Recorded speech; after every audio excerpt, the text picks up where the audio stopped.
సమాజంలో చోటు చేసుకునే కొన్ని సంఘటనలు చూస్తే అరే ఏంటి లోకం ఇలా ఉంది, అసలు ఎటు పోతున్నాం, చావడం చంపడం అంత తేలిక అనే అనుమానం రాకమానదు.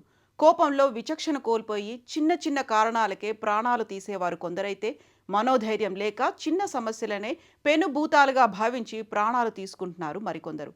అసలు మానవ జన్మ లభించడమే అరుదు అంటారు. భూమి మీదకు వచ్చినందుకు ఏం సాధించకపోయినా పర్లేదు, మన వల్ల పక్కవాళ్ళు ఇబ్బంది పడకుండా కన్నీరు పెట్టకుండా బతికితే చాలు. కానీ కొందరు తీసుకునే నిర్ణయాల వల్ల కుటుంబాలు కూలిపోతున్నాయి. కన్నవారికి, కడుపున పుట్టిన వారికి తీరని కడుపు కోత మిగులుస్తున్నారు. తాజాగా ఒక మహిళ ఇలాంటి పనే చేసింది. ఆమెది మన రాష్ట్రం కాదు, కర్ణాటక, బీదర్. ఇక ఆ మహిళకు వివాహమయ్యి ఇద్దరు పిల్లలు కూడా ఉన్నారు. భర్త పండంటి పిల్లలతో ఎలాంటి కలతలు లేకుండా ఆమె కాపురం సాగిపోతోంది. కొన్నాళ్ల క్రితమే ఉపాధి నిమిత్తం హైదరాబాద్ వచ్చారు. మరి ఏం జరిగిందో తెలియదు, పిల్లలకు విషమిచ్చి తాను ఆత్మహత్య చేసుకుంది. ఈ ఘటనతో రెండు కుటుంబాల్లో తీవ్ర విషాదం చోటు చేసుకుంది. ఈ దారుణం హైదరాబాద్లోని శంషాబాద్లో చోటు చేసుకుంది. కర్ణాటక బీదర్ నుంచి వచ్చిన కుటుంబం శంషాబాద్ ఆర్బీ నగర్లో అద్దెకుంటోంది. మృతురాలి భర్త కొరియర్ ఆఫీసులో ఉద్యోగం చేస్తున్నాడు.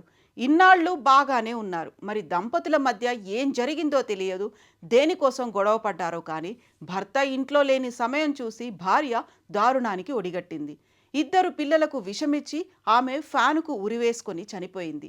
ఇక ఇద్దరు పిల్లల్లో ఒకరి పరిస్థితి విషమంగా ఉంది. వెంటనే స్పందించిన భర్త భార్యా బిడ్డలను నగరంలోని నీలోఫర్ హాస్పిటల్కి తరలించారు. విషయం తెలుసుకున్న పోలీసులు సంఘటనా స్థలానికి చేరుకొని కేసు నమోదు చేశారు. మహిళ ఆత్మహత్యకు గల కారణాలు తెలుసుకునే ప్రయత్నంలో ఉన్నారు. అయితే కుటుంబంలో ఎలాంటి గొడవలు లేవని బంధువులు చెప్తున్నారు. ఈ క్రమంలో పోలీసులు అనుమానాస్పద మృతిగా కేసు నమోదు చేసి దర్యాప్తు చేపట్టారు.